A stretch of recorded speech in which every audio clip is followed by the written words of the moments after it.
오늘 설교의 제목, 그러니까 18장에서 근본적으로 이야기하려고 하는 그 맥을 먼저 딱 갖고 계셔야 돼요.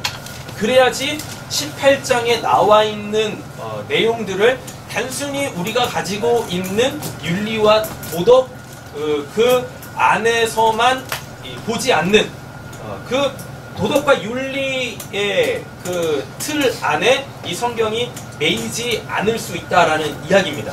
아셨죠? 자, 오늘 설교의 제목은 하나님의 법으로 살기입니다.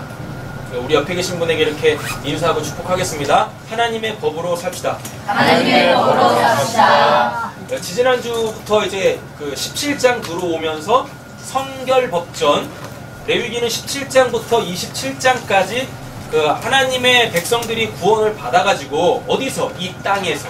이 땅은 어디입니까? 세상이라는 곳이죠.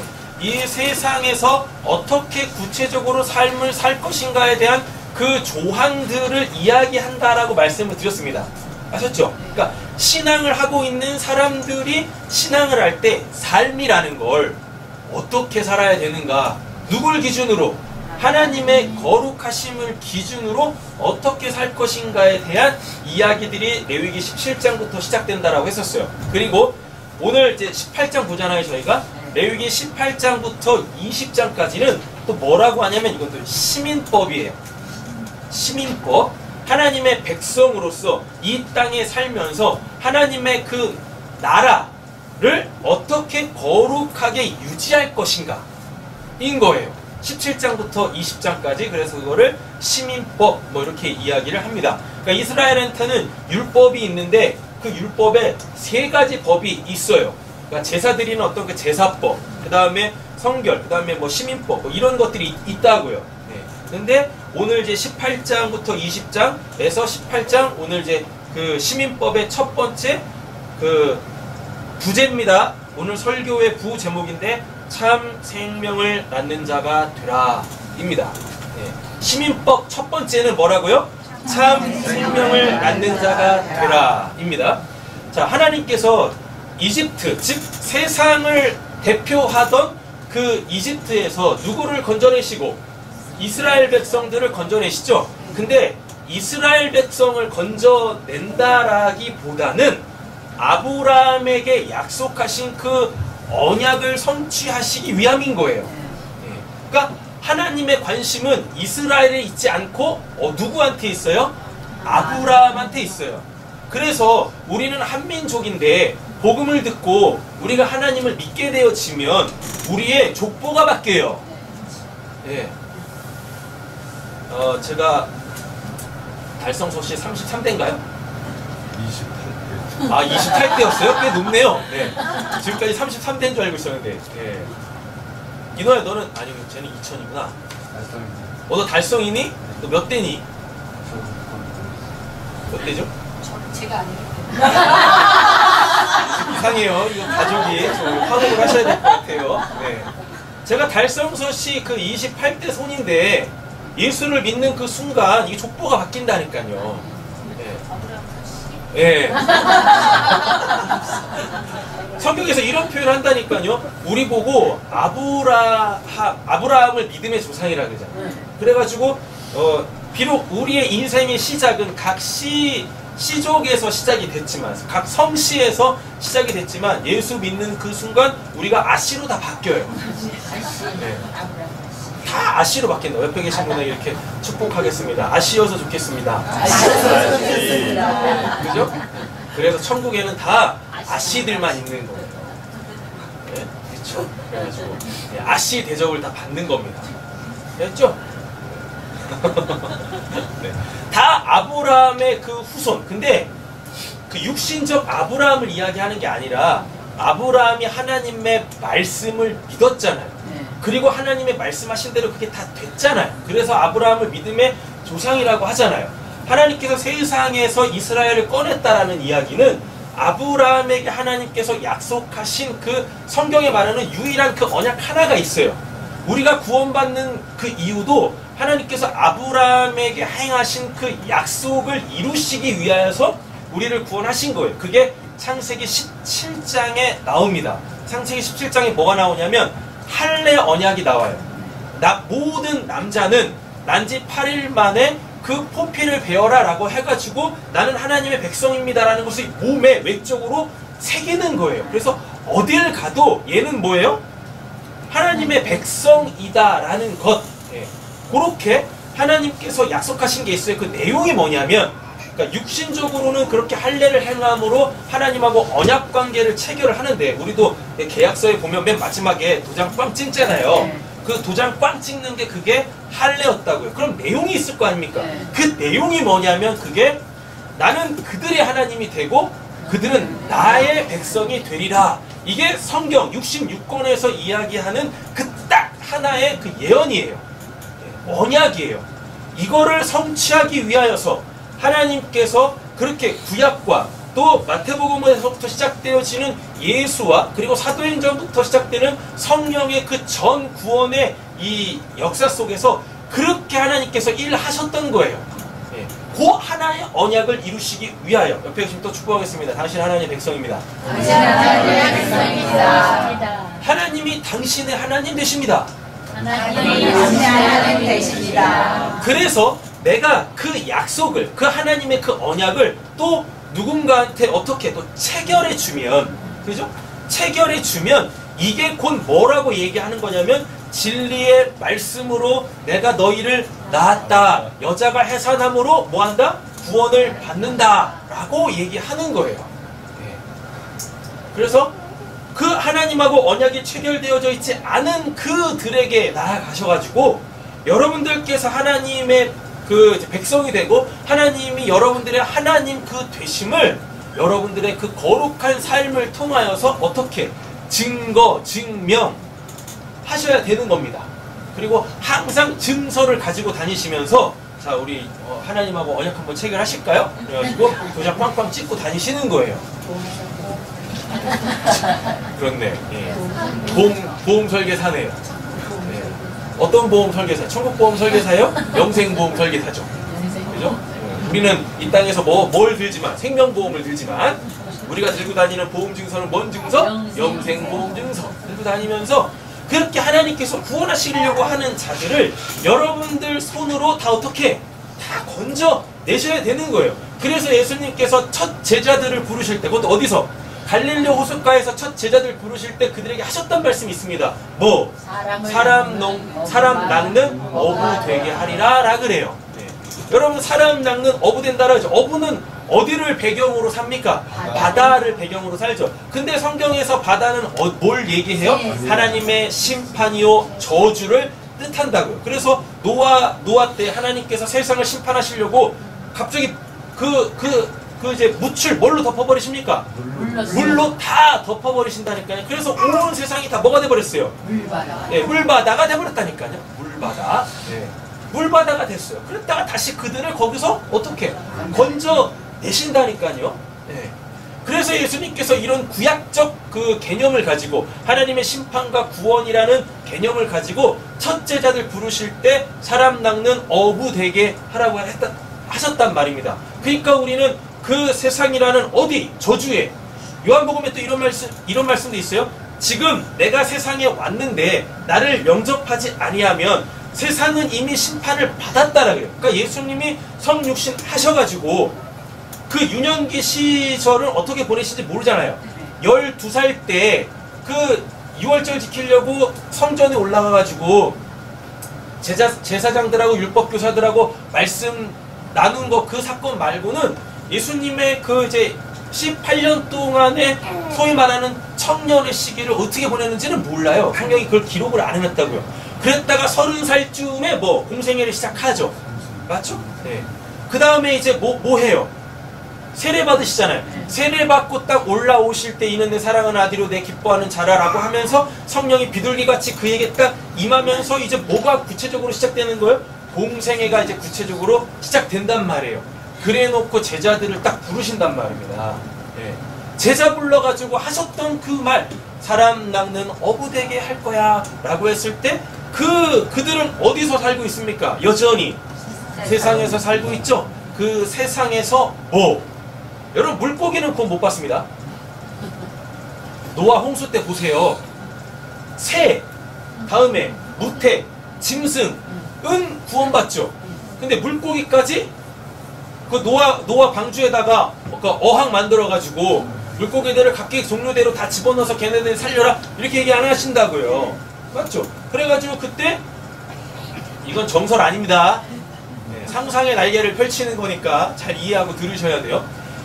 여러분 그 이제 물고기들이 두 종류가 있잖아요. 민물에서 사는 물고기가 있고 다음에 이제 짠물에서 사는 바닷물에서 사는 물고기가 있다고요. 걔네들은 그 물의 그 성격에 이 좌우돼서 살아요. 민물고기가 바다 가면 죽습니다. 또 바닷물고기가 어디? 민물로 가면 죽어요. 근데요, 노아 홍수 때 뭐가 이맘으로 통하여서? 홍수가 이맘으로 통하여서 이게 민물, 바닷물 이게 다 없어져 버렸다고. 그러면은 물에서 사는 물고기는 다 어떻게 된다는 얘기입니까? 다 죽었다는 얘기인 거예요. 그러니까 제가 정설이 아니다고 했잖아요. 제가 지금 얘기하려고 하는 거를 어떻게 해서든지 근거를 삼기 위하여 가설을 지금 제공하고 있는데 저건 들으면 안 돼. 성경에서 얘기하는 근데 지금 들어보시면은 그럴 수밖에 없어요. 물고기가 다 죽어요. 그때 이렇게 물의 농도가 이렇게 깨지면서 그 물 속에 살고 있는 세상, 저주를 상징하는 그 바다에서 살고 있었던 물고기들이 다 죽어요. 하나님이 구원을 딱 그 기준을 삼는데, 노아 때 기준을 딱 삼는데 코로 기식하는 것들은 살리라 그래요. 근데 물고기는 코로 기식하지 않죠. 아가미로 입으로 숨쉬어요? 아가미로 그 이제 호흡을 하잖아요. 그러니까 물고기들은 하나님의 구원하고 상관이 없어요. 하나님의 구원하고 상관이 없으니까 뭐하고도 상관없다는 얘기입니까? 심판하고도 상관이 없다는 얘기입니다. 항상 하나님의 구원은 하나님의 심판을 동반해요. 하나님의 심판 속에서 건짐을 받는 것이 그게 구원이다고요. 근데 하나님께서 물고기들한테는 뭐라 그랬습니까? 물고기는 하나님의 구원에 그 범주에 들어가지가 않아요. 그러니까 얘네는 뭘 안 받아요? 심판을 안 받는다고. 되셨죠? 그러면 물고기는 뭐란 얘기입니까? 살아있으나 죽음이 아무 의미 없는 그런 존재다고요. 그러면 이게 신약에서 뭐라고 얘기하냐면 이걸 네크로스라 그래요. 살아있으나 살아있는 게 아닌 상태. 우리는 지금 세상이라는 저주의 하나님의 심판의 바닷속에, 세상 속에 살고 있지 않습니까? 맞잖아요. 그죠? 네. 그런데 우리가 하나님의 호흡으로 살고 있지 않죠? 그럼 우리가 뭐란 얘기예요? 우리가 물고기죠. 오늘 17장 못 나올 것 같습니다. 잘 됐어. 프린트물 없으면 힘든데 잘 됐어. 자, 여기 바다예요. 네. 여기는 땅입니다. 이렇게 돼 있어요. 하나님이 물의 경계를, 물과 땅의 경계를 딱 잡고 계신대요. 그래가지고 물이 땅으로 넘치지 않게 하신대요. 됐죠? 그래서 땅을 근본으로 삼고 있는 사람들이 그래서 그 뭇에서 이렇게 사는 거예요. 하나님의 지키심과 보호하심으로. 네. 자, 바닷속에 뭐가 살고 있습니까? 물고기가 살고 있죠. 물고기는 뭘로 호흡해요? 아가미로 호흡해요. 뭘로 숨쉬지 않아요? 코로 숨쉬지 않습니다. 그쵸? 네. 자, 근데 이 물고기가 뭘 상징하냐면 사람을 상징해요. 그래서 진짜 사람으로 오신 분이 있는데 그분이 누구냐면 예수인데, 이 예수는 특이하게 물고기면서 물 속에 살지 않고 물 위에 살아요. 그래서 예수님은 물 위를 이렇게 걸어다닙니다. 되셨죠? 이렇게 걸어다닌다고. 근데 누구는 믿음이 없으면, 믿음이 있다가도 믿음이 없으면 푹 빠진다고요. 이게 누구로 나와요? 베드로로 나오죠. 그리고 예수님께서 요 바다를 생활의 터전으로 살고 있었던 제자들, 베드로, 야고보, 요한, 요런 사람들을 요 바다에서 건져내세요. 무트로 건져내신다고, 이렇게. 그래가지고 그 맨 마지막에 요한복음 21장이죠. 21장에도 보면 예수를 잃고 낙심해서 낙향한 그 베드로와 7명의 친구들이 다시금 어디로 갑니까? 갈릴리로 가가지고 또 이제 먹고 살 거 없으니까 물고기를 또 잡는다고요. 예. 물고기 잡는데 그때 뭇 바깥에서 예수님이 더 이상 이제 가실 필요가 없어요. 예수님이 이제 하나님이시니까 뭇 바깥에서 얘네들을 부른다니까요. 그랬더니 요한이 알아먹고 주님이시다. 그러니까 그 이 나선쟁이 베드로가 나 예수님한테 가야 되겠다 해가지고 물로 퐁당 뛰어가지고 이렇게 뭐 수영 쳐가지고 물 바깥으로 나온다고 이렇게 이게 건져내는 거예요. 이게 사람 낚는 어부 되게 하는 거예요. 자, 사람 낚는 어부는 첫 번째 단계가 진짜 그 물고기 잡는 겁니다. 물고기를 히브리어로 익투스라 그래요. 익투스가 뭐냐면 하나님의 아들 예수 그리스도 구원자의 약자예요.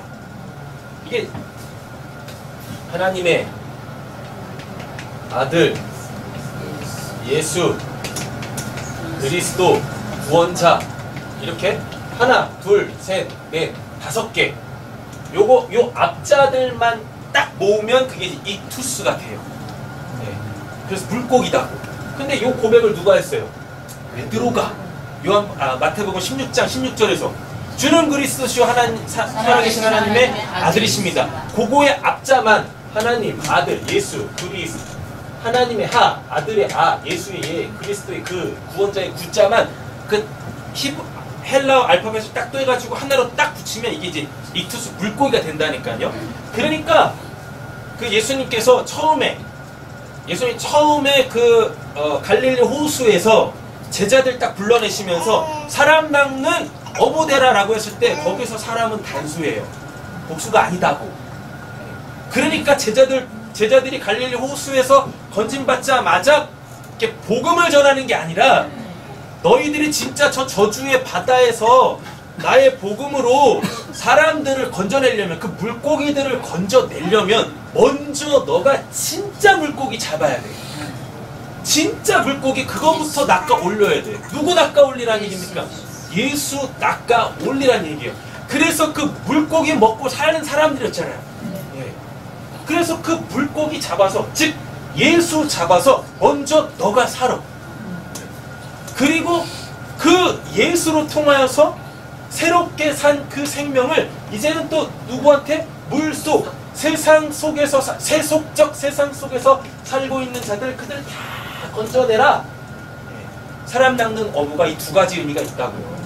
먼저 뭘부터 잡아야 돼요? 진짜 예수부터 낚아 올려야 돼요. 그 다음에 그걸로 다시 어떻게 세상이라는 바다에다가 미끼를 딱 던지고 그래가지고 거기서 누구 뭐 없는 생명 없는 그 물고기들 다 뭐 하셔야 돼요? 건져내셔야 된다고요. 누구부터? 여러분들 가족부터 왼수부터 건져내시는 거예요. 그렇게 복음으로 그 일을 하기 위하여 하나님이 구체적으로 우리에게 삶은 이렇게 살아야 돼 라는 것을 제공해 주는 게 그게 레위기다고. 그래서 레위기는 제가 말씀드렸잖아요. 정말 재밌고 정말 유익하고 그리고 반드시 읽어야 될 책이에요. 레위기는 창세기 읽다가 출애굽기 중간 정도 가다가 딱 이제 성경을 덮는 게 아니라 레위기까지는 무슨 수를 쓰서를 해도 읽어 나가셔야 되는 거예요. 레위기가 창세기 출애굽기의 집약판이에요.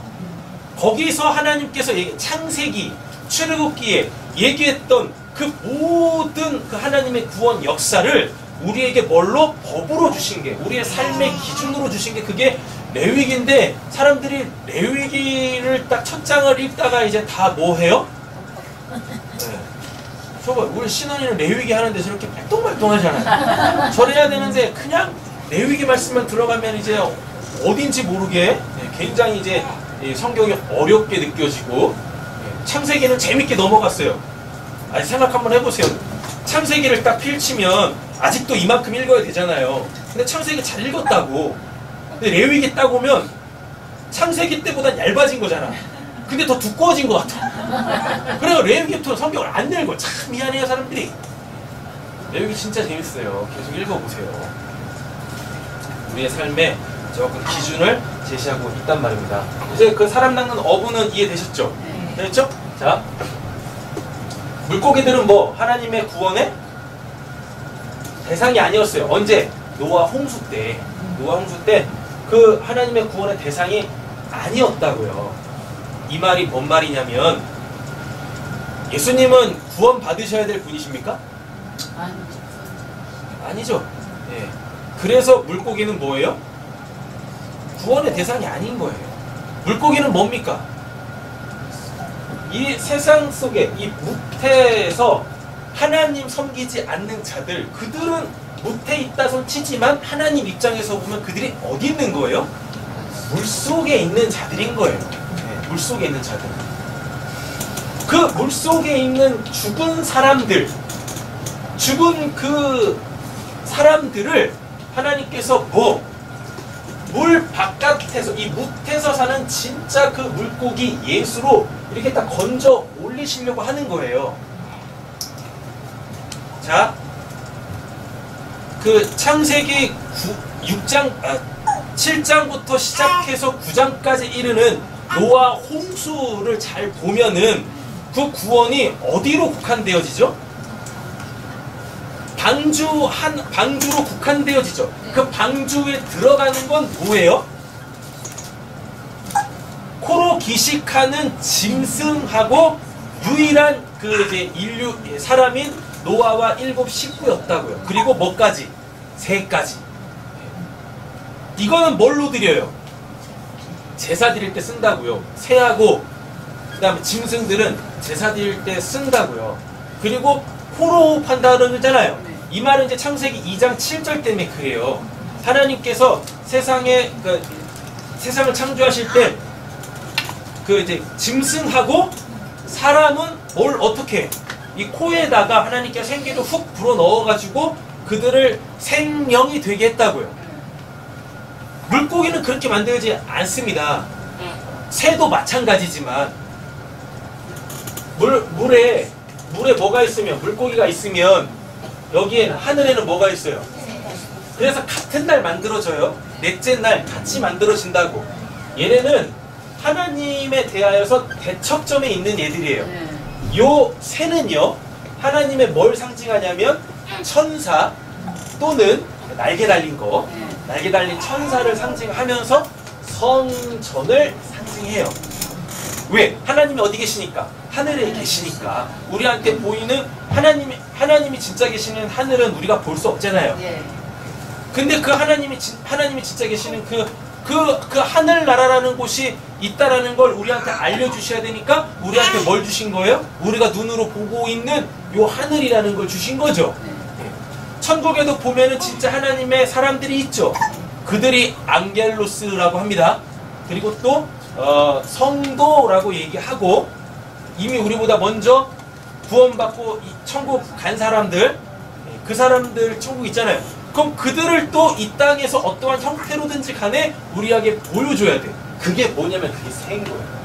그래서 성전에 보면 다 이렇게 이 날개 달린 천사 그룹들 새 모양으로 술을 놨고 다 이렇게 새겨놓고 조각상들을 새겨놨었다고요.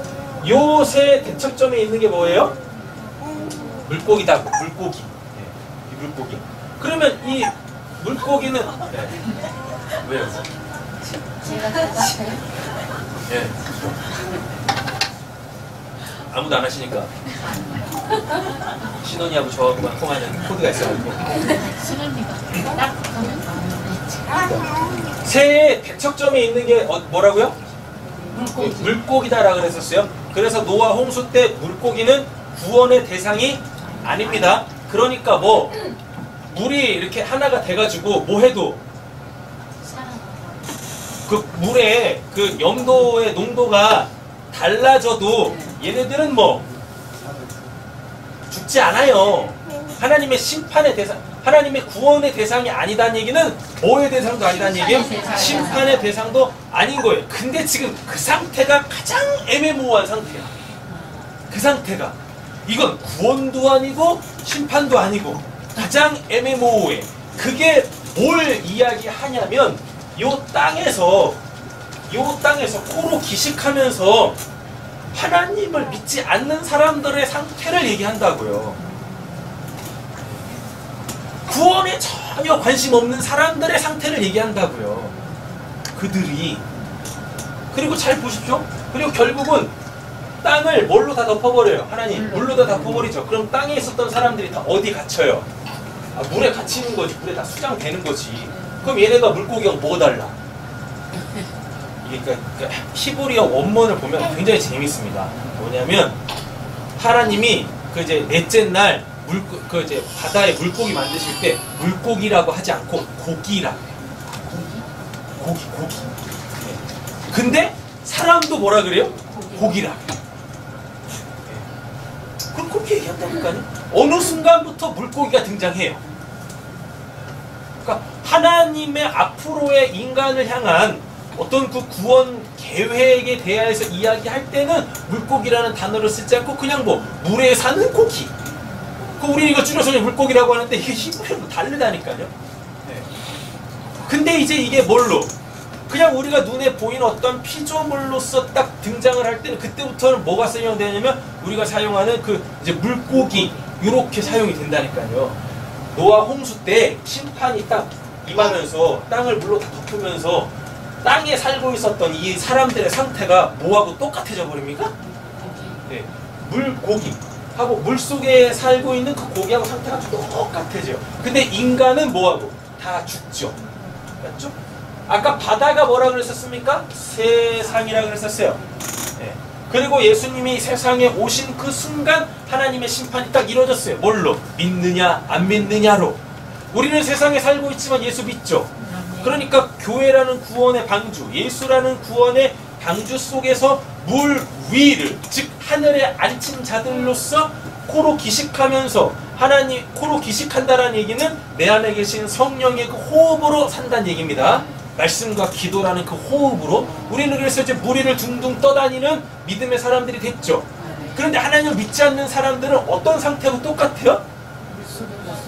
노아 홍수 때 물속에 다 수장당한 그 사람들하고 상태가 똑같아요. 이거를 베드로 후서에서 베드로가 이야기합니다. 예수님이 십자가에서 죽고 부활하셔가지고 우리에게 공식적으로 부활하시기 전에 우리한테 예수님은 공식적으로 언제 부활하세요? 3일 만에 부활하시죠.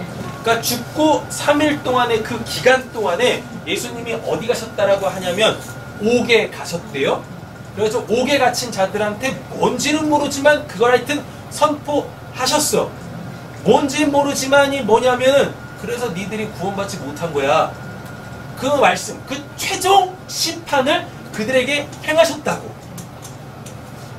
그러니까 예수님이 최종 심판하시잖아요. 하나님이 예수님한테 그 최종 심판권을 주셨대요. 그래서 예수님의 최종 심판을 받는 거예요. 죽은 사람도 예수님한테 최종 심판을 받습니다. 그들은 근데 그 감옥에 갇혀 있는 자들이 누구라고 하냐면 노아 홍수 심판 때 불순종했던 영들이라 그래요. 그들한테 가가지고 예수님께서 최종 심판을 딱 내리신 거예요. 그럼 그들은 구원받을 기회가 있어요? 없어요? 없죠. 그럼 그들은 이미 한 번 육신적으로 죽었지만 첫째 사망을 받았지만 이제 정말 뭐가 와버린 거예요? 요한계시록 21장이 이야기하는 마지막에 심판받을 것은 사망이다 라고 하면서 둘째 사망 불못에 던지리라 라고 한다니까요. 예수님이 가셨던 옥이라는 곳은 진짜 이 땅에서 뭐한 사람이 범죄를 저지른 사람이 가는 그 감옥 있죠. 거기에요. 거길 가셨대. 근데 그 실제로 존재하는 그 감옥에 갇혀 있는 게 누구예요? 노아 홍수 때 불순종했던 하나님한테 그때 심판받았던 영들이라고. 말이 안 되잖아요. 6은 6이고 0은 0이어야 되는데 실제로 감옥에다가 실제로 예수님께서 그 감옥에 가셨는데 그 감옥에 누가 갇혀 있냐면 예수님 십자가 전에 몇천 년 전에 이미 심판받아 죽은 사람들의 영이 거기 갇혀 있대요. 거기 갇혀 있대요. 그들에다 대고 뭘 하셨대요? 선포했대요. 니들이 그래서 구원 못 받는 거야 라고. 니들이 그때 나로 방주로 구원 못 받아서 이제 너희들은 영원한 어디? 무적행, 아비소스, 그 지옥에 가게 될 거야 라고 선포를 하신다니까요. 이렇게 우리가 살고 있는 세상은 심판의 바다, 저주의 바다입니다. 근데 여기에는 뭐가 있어요? 그 죄와 사망의 법이라는 게 있어요. 우리가 살고 있는 이 세상은 죄와 사망의 법이 다스리고 있는 곳입니다. 여기에서 그 법대로 사는 자들은 비록 어떤 상태이나 멀쩡하게 살아있으나 육신적 코로 호흡하면서 멀쩡하게 살아있는 것 같지만 본질적으로 보면 누구로 호흡하지 않기에 성령, 하나님의 영으로 살아가고 있지 않기 때문에 그들은 하나님 보시기에 죽어있는 자예요. 물고기가 뭐라 그랬었어요? 구원의 대상이 아니라 그랬었죠. 심판의 대상도 아니고 그 애매모호한 상태, 그 애매모호한 상태가 지금의 이 세상이라는 곳을 살고 있는데 누구를 믿지 않는, 하나님을 믿지 않는, 하나님에 대해서 들어보지도 않은 그 사람들의 영적 상태를 이야기하는 거예요. 거기다가 하나님께서 우리를 먼저 부르셔가지고 거기 있는 그 애매모호한 자들 건져내라. 뭘로? 진짜 물고기. 여러분, 물고기들은 뭘 먹고 삽니까? 물고기 뭐 먹고 살아요? 요즘 물고기들은 플라스틱 먹고 살아요. 사람들이 하도 그냥 이 쓰레기들을 바다에다 내다 버려가지고 어느 고래인가? 범고래인가 무슨 고래가 이제 폐사돼가지고 물 바깥으로 나온 거예요. 예. 그래가지고 그거를 배를 갈랐더니 거기에서 온갖 쓰레기들, 플라스틱 이런 게 가득 차 있더래요. 그래서 죽었다 그러더라고요. 원래 물고기들은 뭐 먹고 살아요? 다른 물고기 잡아먹고 살아요. 네. 다른 물고기 잡아먹고 산다니까. 걔가 정말 무서운 거예요. 동족을 먹고 살잖아요. 그래가지고 여기 애매모호한 그 물고기들 잡아 올리려고 뭘 주는 거예요? 미끼. 네. 진짜 미끼, 그죠? 그 지하고 똑같은 거. 그래가지고 그 진짜 물고기인 예수를 세상에 이렇게 던지는 거예요. 복음을 세상에 던지는 거예요. 그래서 다 그렇게 건져 올리는 거라고요. 오늘 뭔 얘기하려고 이 얘기하는 거야? 18장은 시작도 안 해. 요즘에 날이 더우니까 이게 강의하는 게 귀찮아. 귀찮아요. 그래가지고 우리 가끔 가다가 우리 휴가도 가고 그러잖아요. 뭔가 이렇게 일상이 이렇게 뭐 때문에 이렇게 풀어지면 간혹 이제 딴 것도 먹고 그래야 되는 거잖아요. 그래가지고 말씀을 준비했는데 딴 걸 하고 싶어. 왜? 좋으세요? 할렐루야. 혼자 못 받으시기를. 뭘 얘기하려고 근데 지금 이 얘기를 하는 거죠? 생명을 낳는 자 되라. 이것 때문에 그렇군요. 그죠? 생명을 낳으려면 뭐 해야 돼요? 먼저 그 생명을 그 생명에 의하여 내가 낚임을 받아야지. 그죠? 그 진짜 물고기, 하나님의 아들 예수 그리스도 구원자로 내가 낚임을 받아야 된다고. 어디? 애매모호한 이 세상이라는 저주의 바다에서 그 예수로 통하여서 내가 물 밖으로 나와야 돼. 낚임을 받아야 된다고요. 물에 있으면 못 산다니까. 인간이 어떻게 물에 삽니까? 못 살지. 그죠? 그래가지고 이제 여기서 뭐하고? 듣고 배워야 돼. 누구에 대해서? 나를 구원한 구원자에 대하여 듣고 배워야 돼요. 그래가지고 이제 내가 확실하게 요 저주의 바다에서 그 영적으로 죽어있는 네크로스의 상태인 가짜 물고기들, 엄한 물고기 잡아먹고 살면서 이게 구원도 아니고 저주도 아니고 심판도 아닌 제가 지금 어떤 상태인지도 모르는 그 물고기들 건져내기 위하여 진짜 물고기를 바다에 던질 수 있는 자들이 돼야 된다고요. 그럼 이제 오늘 18장은 원래 다 한 거예요. 18장이 이제 원래 다 한 거예요. 18장이 뭘 이야기하냐면 남성, 여성 할 때 그 성이 있죠. 그 성에 대하여서 이야기를 해요. 우리가 어느 나라든지 간에 암묵적으로 이렇게 서로 뭘 규정을 짓지 않아도 가장 윤리와 도덕적 체계 안에 아주 깊은 곳에다가 보호하고 있는 그 한 가지 뭐가 있어요. 그게 바로 성입니다. 그러니까 성이 문란해지잖아요. 그러면은 거기에 하나님의 뭐가 임하냐면 불심판이 임해요. 대표적인 데가 어디였었어요? 소돔과 고모라. 소돔과 고모라 때 요 레위기 18장에서 얘기하는 너희들 이러지 마, 이러지 마, 이러지 마라 하는 거를 다 했어. 그들이 다 했다고. 그래가지고 하나님께서 뭐예요? 예, 거기를 유황불로 심판하고 거기를 아예 수장시켜버려요. 불로만 심판하는 게 아니라 불로 먼저 거기를 다 태웁니다. 그러니까 불 있으니까 이제 뭐 해야 돼? 불 꺼야 될 거 아니에요. 그래가지고 거기를 물로다가 수장을 시켜버려요. 그래서 소돔 고모라는 지금 찾을 수가 없어요. 그 지역이 어딘지 몰라요. 소돔 고모라 물에 잠겨가지고. 그래서 어떤 사람들은 거기가 사해다라고 얘기하는 사람들도 있어요. 그리고 지역을 보면 그러니까 그 성경 지리를 연구하다 보면 소돔 고모라 있던 데가 그 지금 사해 바다 있는 쪽 거기 어근이라고 이렇게 딱 보이거든요. 그래가지고 사해에는 뭐 어떤 것도 살 수가 없어요. 농도가 너무 높아가지고. 그리고 지구상에서 가장 낮아. 해 수면보다 낮아요.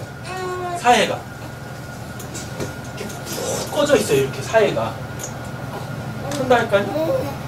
그래가지고 그때 이제 막 하늘에서 유황불이 막 내리면서 그 소돔 고모라가 멸망을 하고 그걸 하나님께서 어디? 이건 정설 아닙니다. 그냥 사람들이 이렇게 추론해보니 사해 같다라고 하는 거를 그냥 저도 암묵적으로 받아들이고 있어요. 그래가지고 여기 사해가 다 갖다 넣은 거예요. 이렇게. 네. 무섭죠. 그 전에 이 레위기가 쓰여지기 전에 이미 그런 것들이 세상을 뒤엎고 있었어요. 근데 여러분 그 남성, 여성 할 때 그 성이라는 것은 하나님 나라에 그 성이라는 게 있습니까? 없습니까? 없어요. 없다고. 그러면은 거기선 어떻게 있는 거예요? 아 그냥 이 모습으로 있어. 근데 그 성적 기능이 아무 의미 없어요. 왜냐하면 이 땅에서의 이 피조세계 속에서의 성적 그 기능은 뭐 하기 위한 하나님이 인간을 창조해 놓으시고 그 인간한테 제일 처음에 하신 그 말씀 뭐 생육하고 번성하여 땅에 충만하라 그 말씀을 이루기 위한 도구로서 하나님께서 뭘 주신 거예요? 생명을 주신 거예요. 그러면 하나님이 인간한테 왜 그 복을 주셨을까? 생육하고 번성하여 땅에 충만하라 요 복을 왜 주셨을까? 하나님이 그냥 쓸쓸하셔가지고 많은 인간 만들어가지고 그들하고 함께 살아가시려고요? 아니요. 거기서 말하는 복은 하나님 자체죠. 근데 하나님이 어떤 분이세요? 하나님은 살아있는 자잖아요. 생명력 있는 자잖아요. 죽어있는 것도 살리는 게 하나님이시잖아요. 그리고 하나님의 창조는 뭡니까? 무에서 유를 만들어내는 거죠. 여러분 이해하세요? 유에서 물을 만든다는 얘기는 두 가지 측면이 있습니다. 원래적 개념에서 보면 뭐? 원래 있는 것을 있게 만드는 거. 원래 있는 것은 눈에 보이지 않죠. 우리한테는 죄로 가려져 있는 자들한테는 그 원래 있는 것을 죄로 가려져 있어서 보지 못했던 그 영역을 우리한테 딱 보여줌으로 와 진짜 있네. 그래서 그것을 사모하게 하는 기능으로서의 창조라는 단어가 있고 봐라. 다음에 없어. 진짜 없어. 네. 우리는 이거 만들 때도 이걸 만들기 위한 재료가 있잖아요. 근데 이런 재료도 없는데 하나님께서 어떻게 말씀이라는 걸로 있어라 하면 툭 생겨버리는 그 또 창조가 있다고요. 그게 이제 아사, 야차르 뭐 이런 단어란 말입니다. 그렇죠? 천국에는 뭐가 없어요? 성이 없어요. 근데 이 땅에는 왜 성이 있는가? 왜 성이 있냐면 우리에게 성의 기능은 뭡니까? 새 생명을 낳는 거잖아요. 그러니까 새 생명을 낳는다라는 이야기가 그게 창조의 역사인 거예요. 내가 살아있다라는 것을 내가 생명을 낳음으로 통하여 성이라는 것을 통하여서 생명을 낳음으로 내가 살아있다라는 것을 내 스스로 아는 것이고 그리고 나에게서 나온 그 생명체를 보면 우리 신원이를 보면서 와 진짜 누구는 하나님은 살아계신다. 그래서 하나님의 하나님 되심 하나님만이 생명이시고 하나님만이 이렇게 생명을 유지하시고 주실 수 있으신 분이시다라는 것을 우리에게 분명하게 알리시기 위하여 하나님께서 우리에게 뭘 주셨어요? 천국에는 있지도 않은 성이라는 그 기능을 주신 거예요. 근데 어느 순간부터 인간들이 요 기능, 성의 기능을 원래 그 부합된 창조의 질서, 구원의 질서로 써먹지 않고 육체적 쾌락을 위하여서 쓰기 시작했어요. 그럼 하나님은 이제 뭐예요? 야, 내가 그거 하라고 줬는데 너가 지금 딴 거 하고 있네? 그죠? 그럼 여기서 뭐가 일어나요? 여기서 하나님의 심판이 일어나는 거예요. 하나님이 우리에게 육신적으로 주신 그 모든 것들에는 그것 갖고 요거 해라라고 하는 고유의 기능들이 있는데 그 기능대로 그걸 쓰지 않을 때 그게 곧 뭐가 됩니까? 심판의 기준이 되는 거예요. 복의 복을 더한다라는 건 하나님께서 우리에게 주신 육신적인 걸 가지고 그 하나님의 영광, 하나님의 창조 질서, 하나님의 구원 사역에 부합해서 정확하게 쓸 때 복의 복을 더하여 받는 거예요. 여러분, 성은 그 귀한 것이고 거룩한 것이고 아름다운 것입니다. 그 육신적으로도 귀한 그것을 하나님께서 우리에게 주신 복의 기능으로 잘 쓰면 거기에 뭐가 주어져요?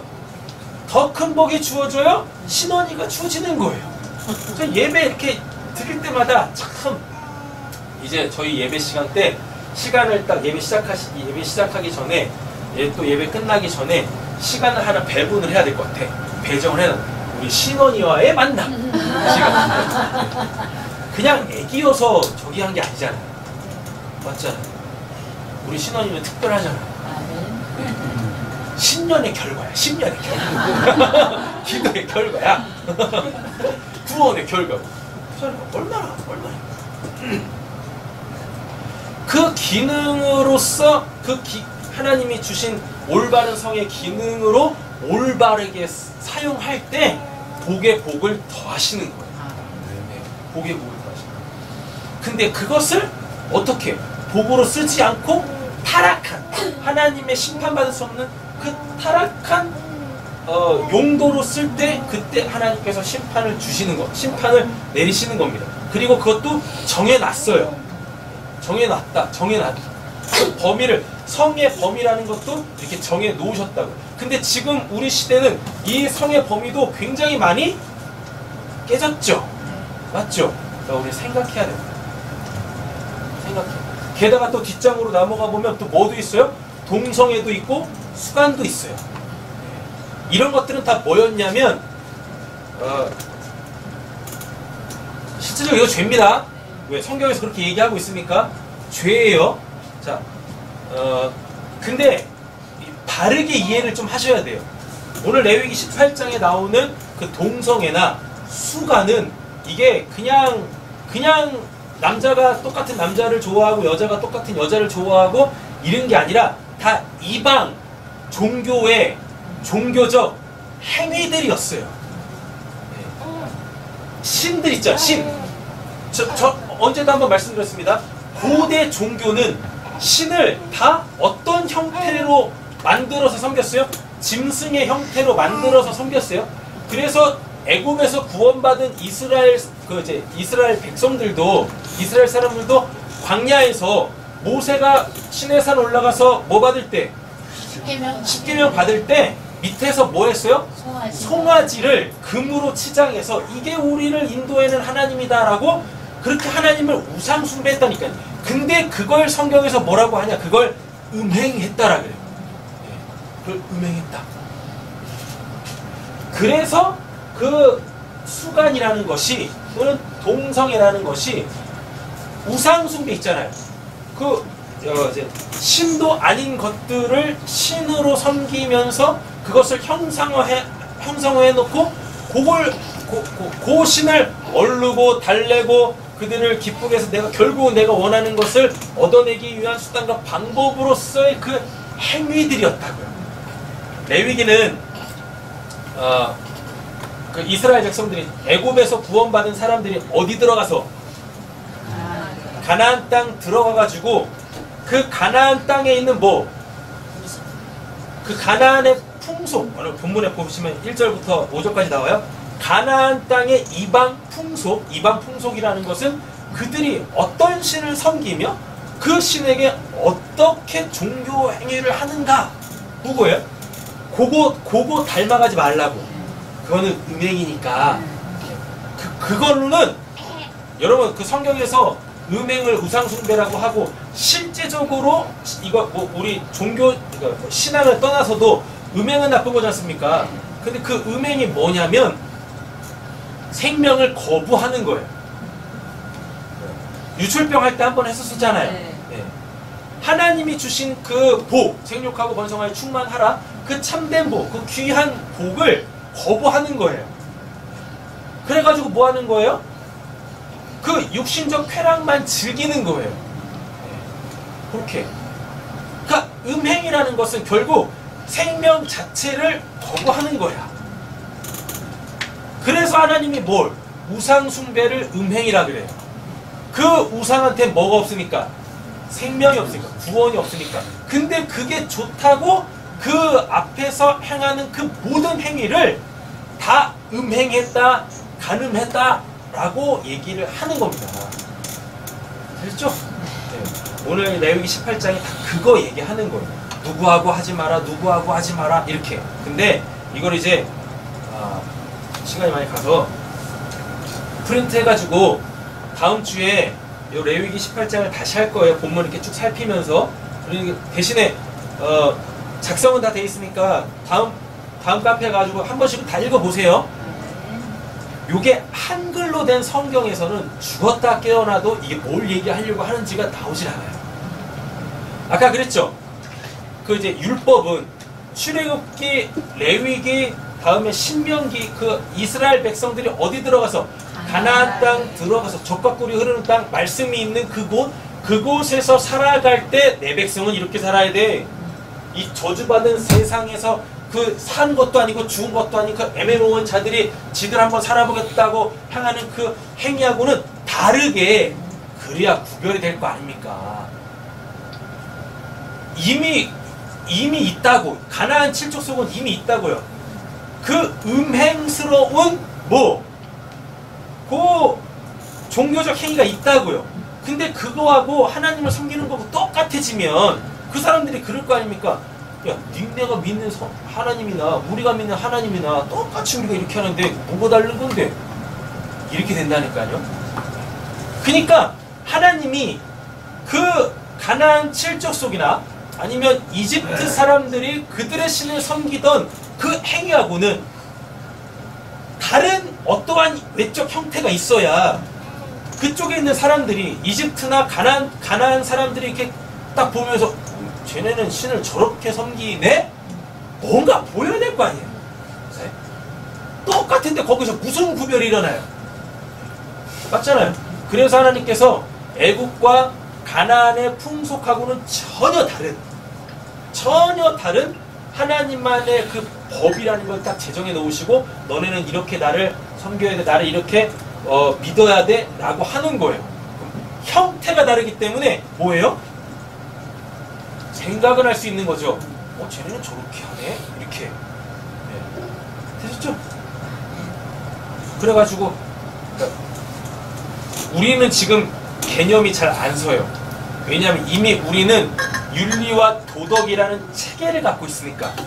근데 레위기 18장, 그러니까 레위기 18장이 1차 독자가 있지 않습니까? 네. 우리는 1차 독자 아니죠. 우리는 2차 독자지.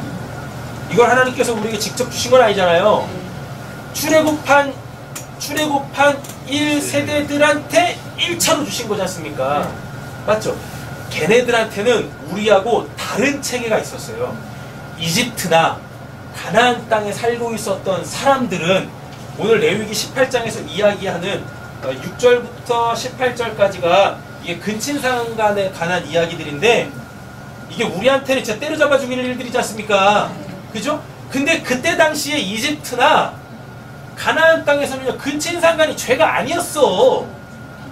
예. 그냥 그들은 그게 뭐예요? 그냥 자연스러운 행위였어요. 마치 소돔 고모라 그랬던 것처럼 그랬다고요. 그러니까 이 말씀을 딱 받으면서 이스라엘 사람들이, 그러니까 출애굽한 1세대 사람들이 뭐야? 이러는 거죠. 이거 도대체 뭐지? 이렇게 되는 거예요. 근데 하나님이 그거를 딱 분리시키면서 그렇게 하는 거 아니야? 라고 못을 딱 박으셨다고요. 네. 왜 그러냐면 짝 때문에. 그런 거 할 거 다 하네. 짝 때문에 그래. 짝. 이 성이라는 것은 유일한 그 어느 짝하고만 해야 되는 거잖아. 관계를 맺어야 되는 거잖아요. 근데 그때는 짝이라는 개념이 없었어요. 이 짝은 언제부터 나와요? 아담 하와 때부터 나오잖아요. 아담이 하와 딱 보면서 뭐라 그래요? 이는 내 살 중에 살이요 내 뼈 중에 뼈다. 오늘 본문의 6절에 보면 가까운 살붙이에게 접근하여 그 몸을 범하면 안 된다라고 그러죠. 여기서 가까운 살붙이라고 했더니 살붙이가 아담이 하와 딱 보면서 고백했던 그겁니다. 네, 살 중에 살이요 뼈 중에 뼈다. 그 말은 그건 뭡니까? 네가 나다 라는 거예요. 네가 나다. 나 아닌 또 다른 내가 있을 수 없지 않습니까? 반쪽으로 있던 사람이, 네? 이렇게 반쪽으로 있었던 사람이 남자로 있었던 사람, 남성으로 있었던 사람이 누구를 만나? 딱 하나의 누구? 여성, 여자를 만나 뭐가 됐어요? 진짜 그 사람이 됐다니까요. 그런데 오늘 본문을 보면은 또 다른 누군가가 막 이렇게 있죠. 네. 그들과 관계를 맺게 교합을 하게 되어지면 나 아닌 뭐가 쑥 들어오는 거야.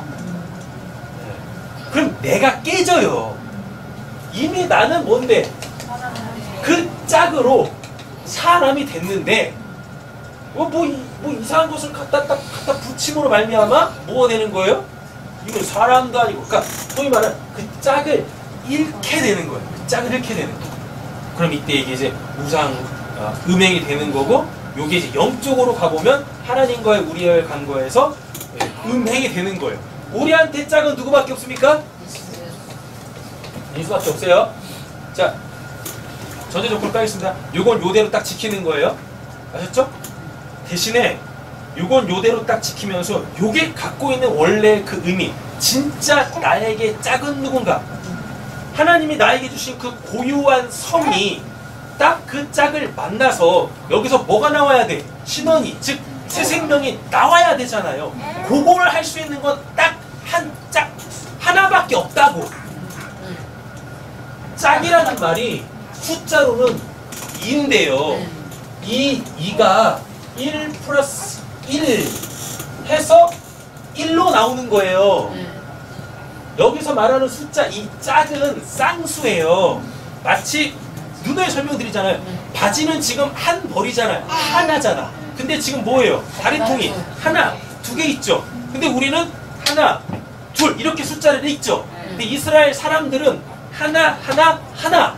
그러면 그걸 2라고 한다라고 했다고요. 그러니까 하나로만 있으면 뭐예요? 여러분들은 지금 바지를 한 벌 입고 계시잖아요. 그죠? 근데 바지를 이렇게 딱 잘라가지고 하나씩 입고 있으면 여러분들 바지 2개 입고 있는 겁니까? 뒤있다 이상한 거지. 우리적 개념에서 그런데 이스라엘 사람들한테 숫자 개념은 우리랑은 좀 달라요. 걔네는 1 플러스 1은 2가 아니라 진짜 있어야 될 그 하나인데 눈에 보기에는 2개잖아요. 하나. 그래서 그걸 2라고 이렇게 얘기했다고요. 그러니까 1만 있으면 안 돼. 2만 있으면 안 돼. 성이 똑같은 거예요. 남성으로만 있으면 안 돼요. 여성으로만 있으면 안 돼요. 남성 있으면 안 돼요. 여성 있으면 안 돼요. 남성 딱 붙었는데 여기에 남성이 하나 붙거나 여성이 하나 붙으면 안 된다고. 깨지는 거예요. 이게 숫자적 개념이 깨지는 거예요. 진짜 있어야 될 그 하나가 딱 깨지는 거라고요. 우리한테 유일한 짝은 누굽니까? 그 예수밖에 없어요. 그래서 이 본문을 딱 보면서, 요 본문을 보면서 요대로 당연히 지켜야 돼요. 네. 이거는 우리 윤리와 도덕적 체계 속에서도 이렇게 지켜야 되는 게 맞잖아요. 맞죠? 네. 요렇게 지키되 항상 이거를 영적 메시지로 갖고 있어야 되는데, 내 짝은, 내 성이, 생명을 낳을 수 있는 내 고유한 그 성은 오로지 누구한테만, 예수라는 그 짝, 그 예수라는 그 남성에게만 딱 그 이제 하나가 돼야지 거기서 뭐가 나와요? 하나님이 구원하시려고 하는 진짜 생명이 나오는 거예요. 그래서 예수를 우리한테 뭐라 그러고, 신랑은 남성이죠. 우리는 뭐라 그러고, 신부는 여성이죠. 그죠? 이렇게 되는 거예요. 그거 얘기하는 거지. 그래서 결국은 레위기 18장은 하나님의 시민들이 이 땅에서, 이 피조된 이 육신적 땅에서 지켜야 될 것들이면서 영적 메시지를 가지고 있는데 뭐다? 음행은 곧 우상숭배다. 너희들의 짝은 나밖에 없어. 하나님이 18장 딱 주시면서 너희들의 짝은 나밖에 없다고. 그러니까 너희들은 나와만 하나 돼야 돼. 를 얘기하는 거예요. 근데 이게 싫으면 그때부터 하나님이 주신 이 성이라는 고유한 그 기능이 나에 의하여 뭐 깨지기 시작합니다. 그러면 그때부터 이제 문란해지고 악해지고 더러워지고 이러는 거예요. 이 내용은 다음 주 프린트물 보면서 중요한 단어들이 있어요. 그것들을 이렇게 확인하면서 말씀드리도록 하겠습니다. 그러니까 18장 보실 때 누구랑은 그 관계를 맺으면 안 된다. 성관계를 맺으면 안 된다. 범하면 안 된다. 자꾸 누구 요걸로 빠지시면 안 돼요. 뒤에 뭐가 붙어. 뭐가 붙을까? 6절부터 성경 보세요. 6절부터 18절까지가 근친상간에 관한 이야기입니다. 근친상간의 범위를 제해주세요. 하나님이 누구 이렇게 쭉 그래놓고 17절에 보면 그들을 범하는 일은 뭐라 그래요? 악한 일이다 라고 한다고요. 요거의 그 요 뜻을 알아야 돼요. 그러니까 하나님이 어떤 범위를 딱 정해 놓으시고 요거 요렇게 하면 요거 요런 거야. 여기 딱 포커스 맞춰야 돼요. 자, 오늘 이제 홈페이지 들어가 보시면 프린트가 이렇게 돼 있어요. 여기 파란색 글자로 파란색 밑바탕 쳐져 있는 거 있죠? 요게 레위기 18장에서 주목해서 봐야 될 내용들이지 누구랑은 하지 마라 그랬다, 누구랑 하지 마라 그랬다 이거 보시는 게 아니라고요. 이거는 성경 안 봐도 우리의 이미 윤리와 도덕적 체계 속에 이미 있는 것들이라고요. 요 파란색 배경으로 되어져 있는 부분이 핵심 절이에요. 그리고 18장은 뭘 얘기야? 핵심은 파란색 줄이고 18장에서 이야기하려고 하는 건 노란색입니다. 노란색 줄. 노란색 줄이 뭐냐면 내가 주 너의 하나님이다. 내가 주 너의 하나님이다. 나는 주다. 나는 주다. 나는 주다. 그래서 우리는 그 성령의 취의 앞이야. 네. 세상에 술에 취하는 게 아니야. 나는 주다. 나는 주다. 내가 주 너의 하나님이다. 이게 핵심이에요. 요걸 말씀하시려고 하는 거예요. 요걸 말씀하시려고 이렇게 파란색으로 되어져 있는 요런 부분들. 하나님이 어떤 분이신지 아셔야 되잖아요. 맞죠? 그러면 그 하나님이 어떠한 분이시냐 그거를 요 파란색 밑바탕에 써있는 요걸로 이렇게 설명을 해놓고 있다고요. 너희는 그렇게 되면 안 돼 라고. 그래서 한 번씩 쭉 읽어보셔야 합니다. 자, 우리 요 말씀은 찾고 마칠게요. 야고보서 가보세요. 야고보서 1장 18절.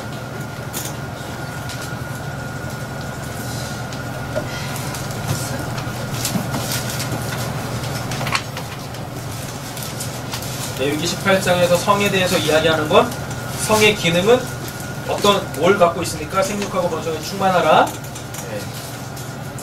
그것은 그냥 뭐 사람 많이 낳아라 이런 뜻 아니라고 했었어요. 하나님이 어떤 분이시다? 하나님은 살아계시다. 하나님이 생명의 근원이시다. 그거 알리시려고 하시는 겁니다. 그래서 우리 보고 하나님으로만 살아야 된다라는 얘기인 거고. 자, 야고보서 1장 8절 찾으셨나요? 18절이네요. 18절. 네, 같이 한번 읽어보겠습니다. 그가 그 기름 중에 의로한 첫 열매가 되게 하시려고 자기 뜻을 따라 지혜의 말씀으로 우리를 낳으셨습니다. 우리를 뭘로 낳으셨대요? 지혜의 말씀으로. 그렇죠. 우리가 실제적으로 우리 아이들을 어떻게 낳아요? 남성과 여성이라는 걸로 낳잖아요. 근데 하나님은 우리를 뭘로 낳으셨대요? 진리의 말씀으로. 그럼 이거를 두 개를 딱 갖다 붙이는 거예요. 진리의 말씀으로 우리가 하나님께 낳아졌는데 요것을 어떻게 해서든지 우리에게 육신적으로 설명하시기 위하여 인간을 뭘로 나누셨다? 남자와 여자, 남성과 여성으로 고유하게 딱 갈라 놓으시고 요거를 하나 되게 할 때 뭐 거기서 생명이 나온다. 그래서 우리의 짝은 누구밖에 없다? 예수밖에 없다. 이렇게 되는 거예요. 갈라디아서 4장 19절 가고 있습니다. 우리 진리의 말씀으로 거듭났어요. 네. 갈라디아서 4장 19절.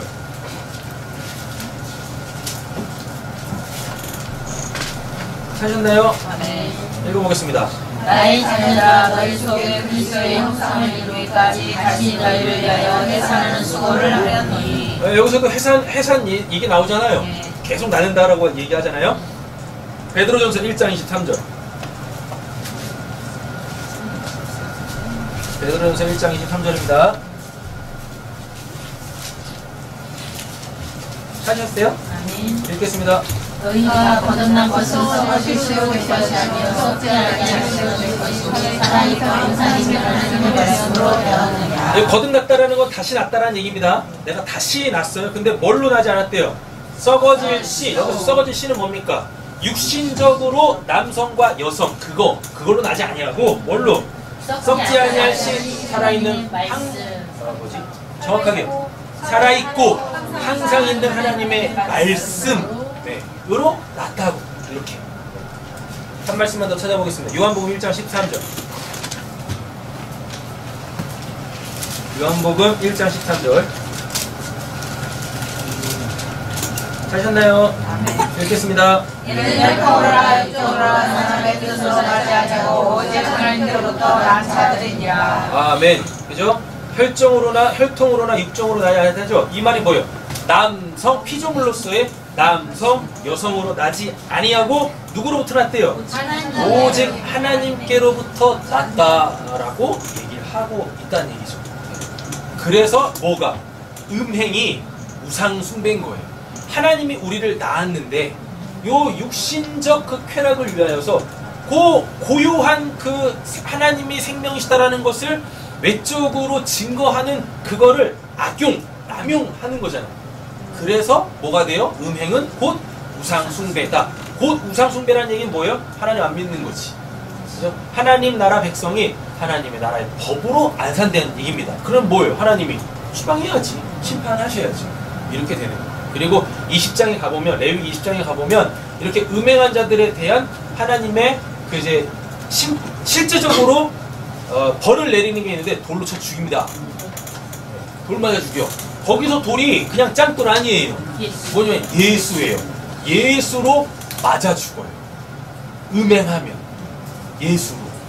예수로 살려야 되는데 예수가 산 돌, 예수가 나를 살려야 되는데 오히려 그 돌 맞고 죽는 거예요. 그래서 예수가 구원이고 심판의 기준이에요. 유일한 하나님. 마치겠습니다. 오늘 설교하고 전혀 상관없는데 어떤 사람은 돌 위에 떨어져 죽고요.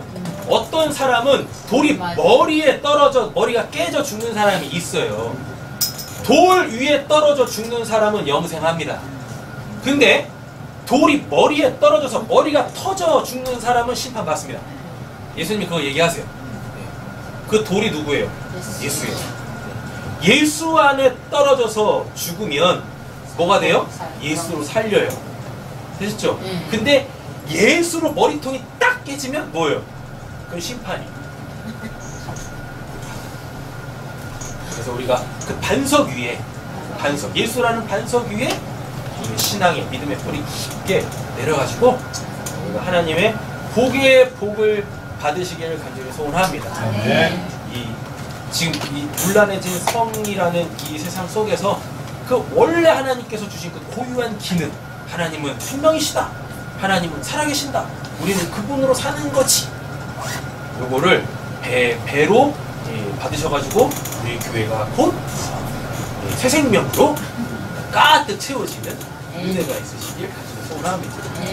어렵게 설교 한참 준비하고 있는데 저희 집사람이 유튜브를 보다 뭘 봤대요. 70살 할머니가 애를 낳대요. 보셨어요 그런 거? 네. 다 가능하셔. 몇몇 빼고 우리 딱 보아하니 최혁성 원사님 한 분 빼고는 다 가능하셔. 다 가능하셔. 네. 기도하겠습니다. 하나님, 천국에 없는 그 시스템들이, 구조들이 이 땅에 참 많습니다. 심지어 우리 몸에도 있습니다. 우리 몸에 허락하여 주신 요 그 아름답고 귀한 그 고유한 기능들을 원래 그 기능에 맞게 우리가 풍성하게 누리고 즐기고 그리고 거기에서 주어지는 하나님의 놀라운 살아계심의 그 열매들을 풍성하게 맺을 수 있는 자들이 되게 하여 주시옵소서. 하나님은 우상 숭배, 즉 음행을 정말 싫어하십니다. 그들은 돌로 쳐 죽이라, 그것도 공개적으로 돌로 쳐 죽이라고까지 말씀을 하십니다. 주님, 우리가 하나님께서 주신 귀한 것들을 귀하게 사용하고 올바르게 사용하여서 정말 하나님의 백성들의 거룩한 삶을 이 땅에서 살아내 보일 수 있는 자를 되게 하여 주시옵소서. 그래서 하나님을 비록 믿지 않고 있지만 하나님으로 창조된 자들, 하나님에게 생명 부여받은 자들 안에 있는 하나님을 알만한 그 신성들이, 그 선한 양심들이 우리의 그 비춰지는 삶을 통하여서 발동되어져서 하나님 있는 사람들은 참 거룩하게 사네, 그 모습에 하나님께로 고개를 돌릴 수 있는, 발걸음을 돌릴 수 있는 놀라운 구원의 역사를 저 우리 사랑하는 성도님들 통하여서 이루어 가실 줄로 믿사오며 우리를 원하신 예수님의 이름으로 기도드립니다. 아멘.